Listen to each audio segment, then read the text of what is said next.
here we have a geological time scale. That geological time scale tells us the story about how life developed and how life evolved over time. Now, at the very beginning, we have what we call the Precambrian. The Precambrian, it's before major organisms got developed, right? So here, the Precambrian was dominated by, first and foremost, the formation of the Earth that got formed about 4.5 billions of years ago. And at the time, there was no source of life, no signs of life. The first form of life can be traced back to about 3.5 billions of years ago. 3.5 billions of years ago. And that first form of life was a prokaryotic type of forms of life. And then some invertebrate, we have isolated eukaryotic life that started developing, right? Small soft invertebrate started developing. And then we have a second period that we call era, I should say, a second era that we call the Paleozoic. In the Paleozoic, we have the Cambrian, where we had a number of organisms that started developing in the water. Now, I have to say, life started in a water-based environment. From a water-based environment, life progressively came on land.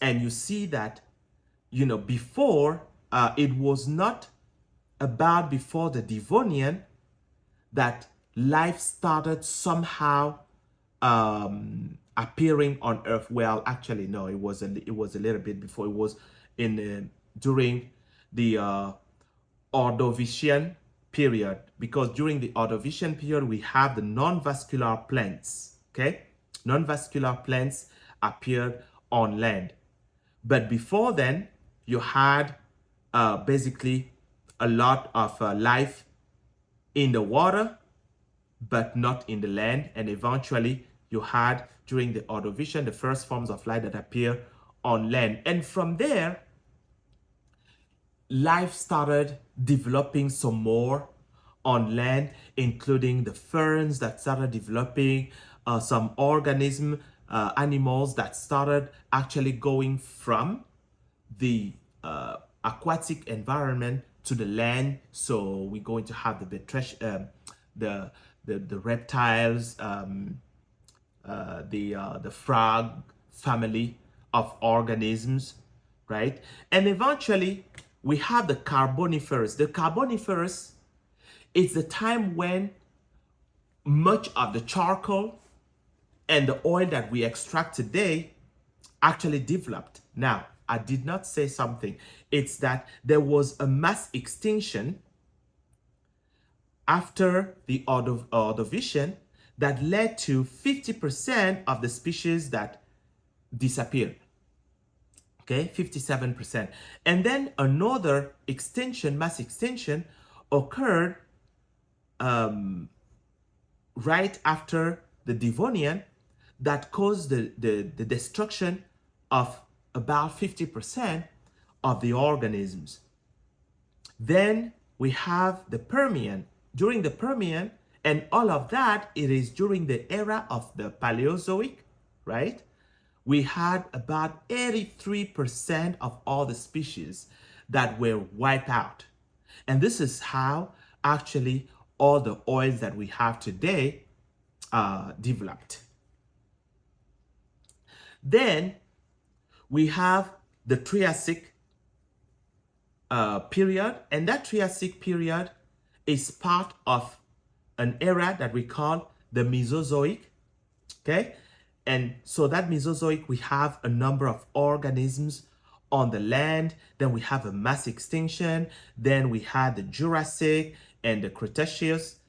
And then we had another extension here that occurred where about 50% of all the organisms that existed disappeared, including dinosaurs. So all the dinosaurs disappeared in this mass extinction that happened in the Mesozoic. And after that, we had a more modern era. That modern era, we call it the Cenozoic. That Cenozoic evolved into two periods. We have the Tertiary and the Quaternary. In the Tertiary, we have a number of epochs that I'm not going to bug you too much with that. But what I want to show you, very importantly, it's that during the Tertiary, you had a number of evolutionary changes that happened on the dry land, right? With the development of mammals, okay, that became very prominent. And eventually, you have the modern humans started appearing in the Pleistocene. And that Pleistocene, we have the Homo sapiens that develops, right? This guy, okay? And from there, you have the modern world today, the Holocene, the epoch of the Holocene, the Quaternary, which is actually the modern era. Now, if we were to look at the history of life from the formation of Earth to this modern days, if we were to look at it from the perspective of 24 hours, well, you're going to see some interesting facts.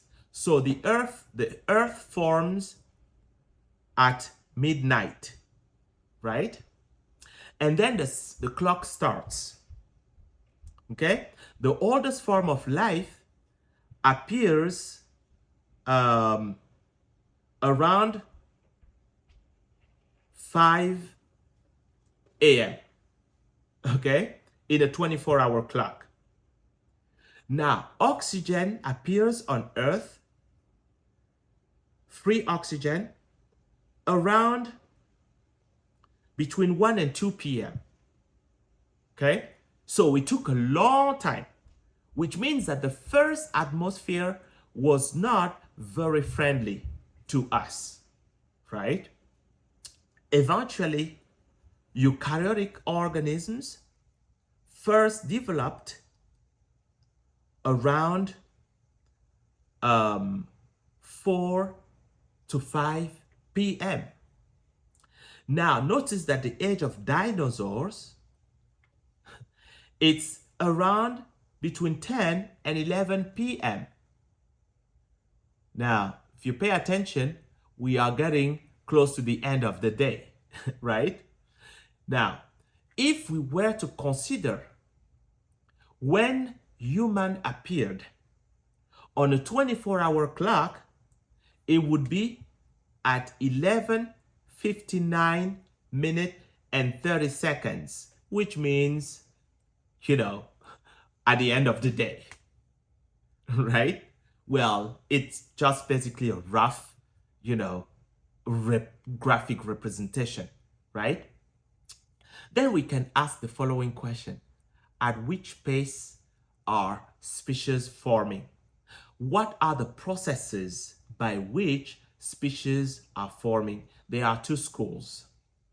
These two schools, one says that there is a gradual change over a long period of time by which one organism that was a common ancestor is going to undergo progressive changes to form different species. This is the gradualistic model of speciation. Then we have the punctuated equilibrium model. In a punctuated equilibrium model, you don't have a linear progression toward the formation of a species. Rather, you have an organism that produces an egg. in which there is a modification, and a sperm in which there is a modification. Now, that modification actually happens here so that you have one group of organism going this way and another group of organism going this way. Now, this group of organisms going this way is at the base of these three guys, right? Then eventually, here, there is a mutation that occurs. And that mutation actually branches off and gives this variant, okay? And this organism now is found here. So you have these two schools, the punctuated equilibrium model and the gradualistic model. These two models are actually both possible, right? But the one that is the most favored, it's the punctuated model, because we know that mutations, when they happen randomly. You cannot predict when a mutation is going to happen and why. Okay? You cannot predict that. All right. So what are the causes of mass extinctions? I told you in the chronology of life on Earth, I told you about how life evolved and how there were many extinctions, but what caused that? Well, what caused that? It's multiple reasons. One, it's the continental drift. A continental drift, it's simply that you have two continents that were close together. So you had one single block, and that single block is going to split, and each block is going to move in a separate direction. Okay, so that you have two pieces of the land of the world that are going to end up in separate places. This is how, for instance, Africa, the continent, is getting further and further away from the island Madagascar. Or rather, Madagascar is getting more and more away from Africa, right? When you look at the African continent and South America, you can tell that South America and Africa were actually enclosed into each other, right? And that something happened so that the two continents drifted away from each other, right? And you can see that in as much as the two continents are sharing similar latitudes, they're going to have the same vegetation, they're going to have similar forms of life, right? If you look at the equator line in Africa and the equator line in the Americas, you are going to see that the vegetation is very similar, tropical rainforest in both continents, to take only these examples. Then you have the meteorite impacts. When the meteorite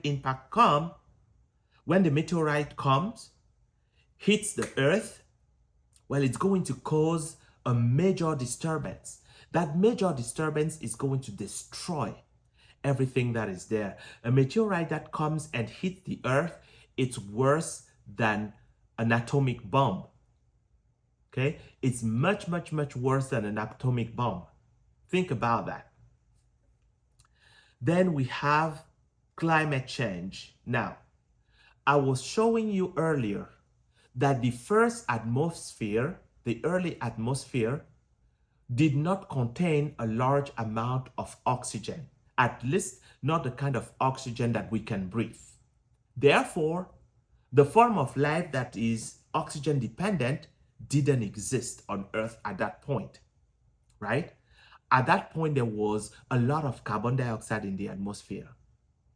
And in as much as there was a lot of carbon dioxide in the atmosphere was hot. Okay? Eventually, the amount of carbon dioxide considerably decreased. That amount of carbon dioxide that considerably decreased caused a freezing. And that freezing is responsible for all the icebergs that you see today. Okay?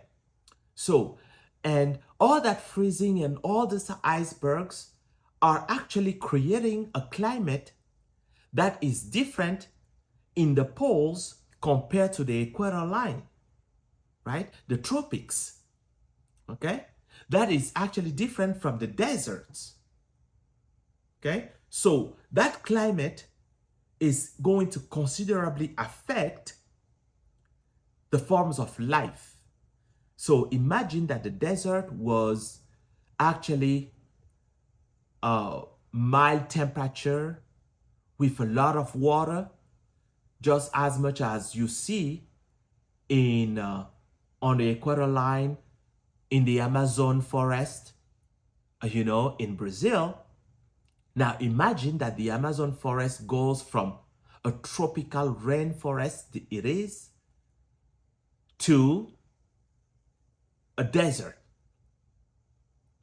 Well, all organisms, if not more than 80% of the organisms that exist in that Amazon forest are going to disappear altogether. Okay? They're going to go extinct. All right. So here we have the huge continent where we have the Eurasia, North America, South America, Antarctica, Australia, India, Africa. See how everything is in one single block, right? And we have the equator line right here. But over time, the Pangea splitted. And when the Pangea splitted, the continents started moving away from each other, right? And this is how Africa became isolated from South America, right? That became, Africa became also isolated from Australia and Antarctica, and so on and so forth, okay? So the plate tectonic, it's what explains all of this. Now, let me show you this. So you have the plates that are moving like this, right? And these plates are going to go underneath and causing this plate right here to move up, causing the formation of these mountains, right? Okay, same thing over here. So you have this one going down, this one going up, and the lava coming here. The lava can come here in the ocean and start creating an eruption, or going here and you have a line of volcanoes. It's basically all the movement of the land. All right. Now, we've talked about the formation of species and what causes species formation and what cause the major catastrophes that lead to extinction. Now that we know that we have many species among living organisms, how do we organize life, right? Now, to organize life, we have to be very much organized ourselves, right? So there is a discipline that is called systematics. Systematics tries to understand the evolutionary history of life. In other words, what is the connection between the fossils we are able to see in the Earth strata and modern lives? What is the relationship, right? Are they related? Okay, so we looked at fossil records, we compare anatomy, we look at the developmental structure of living organisms, we compare organisms at a molecular level. Remember the beginning of the chapter? I was telling you about how we can compare DNA and see how closely related organisms are, right? Not only can we compare DNA, we can also compare RNA and proteins. And this is how we can say that human produce insulin. Well, guess what? Pigs also produce insulin. Cows also produce insulin. Then we can ask, okay, well, human produce insulin, pig produce insulin, cow produce insulin. Okay, fair enough. But how close are this insulin? How similar are they? And how different are they? Right? In other words, if I want to solve a human problem, can I tap into pork or cow? And vice versa, right? Okay? And that is the beauty of systematics. As we try to understand the evolutionary relationship, then we start saying, okay, well, how can we use the knowledge? Let me close that parenthesis. Now, a discipline of systematics is phylogeny. Phylogeny, it's actually drawing the hypothetical evolutionary history of a group of organisms we are studying. We can ask, for instance, well, when we consider insulin in human, in pig, in cow, and in a dog, how different, how similar are they? So we are going to, out of comparing the amino acid sequence of the insulin in human, in a dog, in pig, and in a cow, we are going to draw a phylogenetic tree. And that phylogenetic tree is going to show us which organisms are closer to which. And eventually, if we can, consider using, for instance, cow insulin for human or human insulin for cow. I'm just saying anything, okay? Then we have classification. That classification is also called taxonomy. Taxonomy is a part of systematic that consists of naming organisms. And naming organism is a binomial system. That binomial system, binomial means two names. So each organism, we are going to agree that we're going to give that organism two names. The first name, which is always capitalized, represents the name of the genus, right? The second name, which is never capitalized, always lowercase, right? It's the species, right? The specific epithet, the species. For instance, Escherichia coli, which is a bacterium that we found in the large intestine, right? It's a mutualistic organism of the human guts, right? Escherichia coli, it's this organism, Escherichia being the genus, coli being the species, right? In terms of taxonomy, we can actually identify organisms, name them, and classify them by group. And these groups are called taxons. Well, taxa. One taxon, several taxa. Okay? These are groups. Now, if we consider an organism such as a human, that human is going to belong to the domain of archaea. From that domain of archaea, the human is going to belong to the supergroup of opisthokonts. From there, the human is going to fall in the kingdom of animals. From the kingdom, it's going to fall in the phylum of chordata because we have a spinal cord. Okay? From there, we're going to zoom more in and find that human fall in the class of mammalia, meaning that humans are mammals. They have hair, right? They have breasts, okay? They have an amniotic sac, right? In which the baby is going to be, right?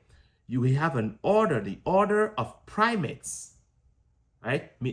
Humans are able to stand on their 2 feet. And then the family of Hominidae, the genus of Homo, and the species of Sapiens. So we are Homo sapiens. All right, the phylogenetic tree allows us to draw a hypothetical diagram as to the relationship, the evolutionary relationship between the organisms we are looking at. So it's a diagram that indicates common ancestors and all the descent as they connect to each other. Okay? So the common ancestor is always at the base of the tree, right? So that common ancestor is going to have the most basic common features, okay? And from there, we're going to have derived features that are going to pop up. And as these derived features pop up, this is how these organisms are going to be progressively different, right? So in general, to build a phylogenetic tree, we are going to use a number of data. And this data are going to allow us to actually fine-tune the phylogenetic tree. Now, when doing this, we are always going to use a principle. That principle is called the principle of parsimony. The principle of parsimony means that we are going to always choose out of many hypotheses the one that requires the least number of changes. Okay? That's basically what the principle of parsimony says. Okay? So multiple data that allow us to discover the evolutionary relationship between species, right? So we're going to use morphological data, okay, including homologous structures. So I told you about homologous structures. Homologous structures are structures that have the same origin. However, they evolve into different functions, right? When we do comparative anatomy, we can discover, homologous structure as opposition to analogous structures, which analogous structures play a role in what we call convergent evolution, right? Homologous structures are going to be taken into account when we want to show divergence evolution, right? While analogous structure is for convergence evolution. So when we consider convergent evolution, right, we're going to take a look at the analogous structures, which are structures with the same function but completely different origins. For instance, the wings in a butterfly and the wings in a hummingbird, right? These wings have different natures because the wings in a butterfly have bones, while the wings in a hummingbird have bones. The wings in butterfly do not have bones, right? They do not have bones, okay? So different origins, same function, and these functions are basically based on adaptation to the same environment, okay? So doing comparative anatomy, we can actually classify these organisms, right, with a common ancestor here. And that common ancestor experienced a modification right here. And that modification led to two groups, the groups of Bovidae and the group of Cervidae, right? And the bovine, right? And the Cervidae, okay? And from there, they all evolve in different branches. Now, the Bovidae actually also experience a modification right here that led to ovis for one group and burs for the other group. And the burs actually led to the modern cows, while the ovis led to the modern sheep, right? The cervidae is going to give the cervus that led to the modern reindeer, okay? And then we have the rangifers that actually, no, not the red, the red deer here and the reindeer are rather the other group over there. So that when now we go from domain to species and so on and so forth, right? We have the order of Archaeoptila, the family of Cervidae and Bovidae, the genus. Now we have so many different genuses, right? And then the species, right, is going to also be different, okay? So that's comparative anatomy. Looking at molecular data and phylogeny, comparing DNA. So here we are comparing DNA, right? And this molecular data have allowed us to actually reorganize the classification of organisms, right?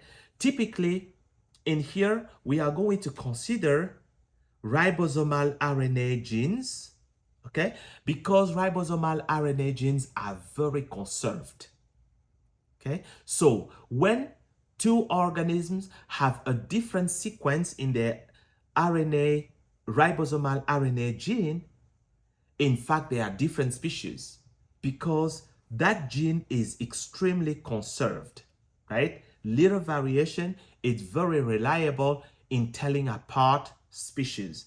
And this is how we are able to tell that from a common ancestor here, right? We have this group, this group, this group, and how actually related they are. And looking at all those organisms, comparing their DNA and specifically the ribosomal RNA gene sequence, the closest to human is the chimpanzee, okay? Followed by the gibbon, right? All others are still related, but relatively far, right? And we can say that, okay, well, this group right here is going to constitute one group that set these three organisms apart from all these ones. Notice that all these ones, they have a tail, okay? These three don't have a tail. So something happened so that there was the loss of a tail. Initially, all organisms down here had a tail, okay? Eventually, something happened so that the tail got disappeared, like right here, okay? The tail disappeared. Actually, I should say right here. This is where the tail disappeared. Not here, but here, okay? All right, so cladistics is going to allow us to look at a number of features. We can take a look at different organisms, for instance, the lizard, the snake, the newt, the eel, the lancet, and we are going to ask, okay, of the features that we are going to take a look at, who has the features, who doesn't have a feature? For instance, we're going to take a look at the notochord. Do they have notochord? Yes or no? Looks like all these organisms have a notochord. Okay? Now, when we look at all of the features like the vertebrae, lungs, three-chambered heart, internal fertilization, amniotic membrane, four bony leg, limb, long cylindrical body, you know, only the notochord in embryo is present in all these organisms. In that case, we are going to say that the common ancestor had this feature across, okay? Then something happened to that common ancestor so that there were some new features that developed, right? Some become vertebrae, developed a vertebral column. Others never developed vertebrae, okay? Then we can take a look at lungs. We see that not all vertebrae organisms have lungs. Okay? For instance, the eel doesn't have lungs, right? Then we take a look at the three-chambered heart. We're going to see that these three organisms have a three-chambered heart, while the eel and the lancelet do not. So if we were to organize organisms based on the presence or not of lungs, we're going to say that this is one group here. They all have lungs. And these guys right here in our phylogenetic tree are going to be the out group, okay? The group that doesn't have that, right? By the same token, if we were to take a look at the organisms that have vertebrae, we're going to say that, well, the eel, the newt, the snake, the lizard, they are all belong to the same group, right? The group of vertebrate, while the lancelet is going to be an outgroup, right? An outgroup, typically, it's not part of the study group, okay? So if we say that we're looking at vertebrate, therefore, lancelet is going to be an outgroup. The in-group, in a clade being a group that we are studying, right? It's a part of the study group. Now, I mentioned parsimony earlier, right? Whenever we do cladistics / phylogeny, we always want to go for the hypothesis, right? That suggests the least number of assumption, right, is going to be the most probable line of events to the development of species, right?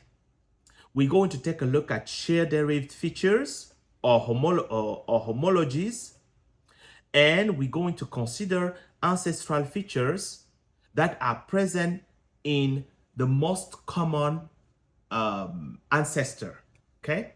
So now, considering all these features right here, question, can we draw a phylogenetic tree? Now, if we were to draw a phylogenetic tree, considering this cladogram, we are going to say that we're going to have three groups, right? We're going to have the first group is going to be the group that has vertebrae. In that case, we have the clade of the eel, the newt, the snake, and the lizard that form one clade, right? One group, this is the in group, while the lancelet would be the out group. That's one way of, classifying these organisms, right? Then we can take a look at the lungs and three-chambered heart. We see that now we are going to have a second group. That second group is the newt, the snake, and the lizard. Now the out group are two, the lancelet and the eel. Then we can take a look at an extra level of classification. Do they have amniotic, egg, and internal fertilization? In that case, we are going to have one last group right here, only made up of lizard and snake. Lizard and snake. Now, the newt, the eel, the lancelet, they are now out group. All right? So hopefully you understand this. So a cladogram that you see here, a cladogram depicts the hypothetical evolutionary history of the group we are studying based on predetermined features, right? So we have different way of classifying organism. We can do a linear classification or a cladistic classification. In the linear classification, that classification is hierarchical. So is the cladistic. It's also going to follow a very specific hierarchy, right, in the classification. However, the linear classification is going to have less categories than the cladistic way of classifying organisms that gives more clades. Okay, so if we come over here, right, we have literally 1, 2, 3 clades here. Okay, then in the linear classification, we're going to have that the taxons here are not going to be equivalent to the taxons in cladistics. Okay, they are not equivalent. So that really these two classifications do not really compare, right? They do not really completely compare. To some extent they do, but overall they don't compare. Now, in the 3-domain system, we have the domain of bacteria, the domain of archaea, and the domain of eukarya. The domain of bacteria is going to have all prokaryotic organisms that are found almost everywhere human can go, right? Whether it is on land and in water, right? Everywhere human can tolerate, these organisms can be found. This prokaryotic organisms can be found, the bacteria. However, the archaea are found in extreme environment, places where human can never live, right? For instance, hydrothermal vents, salt lakes, sulfur areas. Finally, we have the eukarya. The eukarya are actually going to be broken down into 5 kingdoms. These 5 kingdoms fall into the kingdom of Monera, that includes the prokaryotes, and the prokaryotes include single cellular organisms such as bacteria and archaea. Please remember that. Then we're going to have the kingdom of protists. Then we're going to have the kingdom of fungi, plants, and animals. So altogether we have 1, 2, 3, 4, 5 kingdoms in systematics. Wait a minute. Eukarya are going to, out of the 5 kingdoms, eukarya are going to make up this 4 kingdoms. This is eukarya, the domain of eukarya, I'm sorry. Eukarya. That's the domain of eukarya right here. Include these 4 kingdoms, right? The kingdom of protists, the kingdom of fungi, the kingdom of plants, and the kingdom of animals. The kingdom of Monera, it's basically the domain of eukarya and the domain of bacteria. Please correct that. I made a mistake earlier. So this 3-domain scheme is actually based on ribosomal RNA gene analysis, so that we have the domain of bacteria here, the domain of archaea. All together, these are prokaryotic organisms, the kingdom of Monera, and here we're going to have the domain of eukarya, that is going to contain protists, fungi, animals, and plants. All right, this concludes this chapter. Please review your notes. Review the notes at the end of the chapter, the summary chapter. Also, test your understanding of the material. Design your own questions or do questions that are at the very end of the chapter. And finally, create handwritten concept map. This is going to be helpful for you to understand. All right. So this concludes this chapter and this module. Thank you for your attention.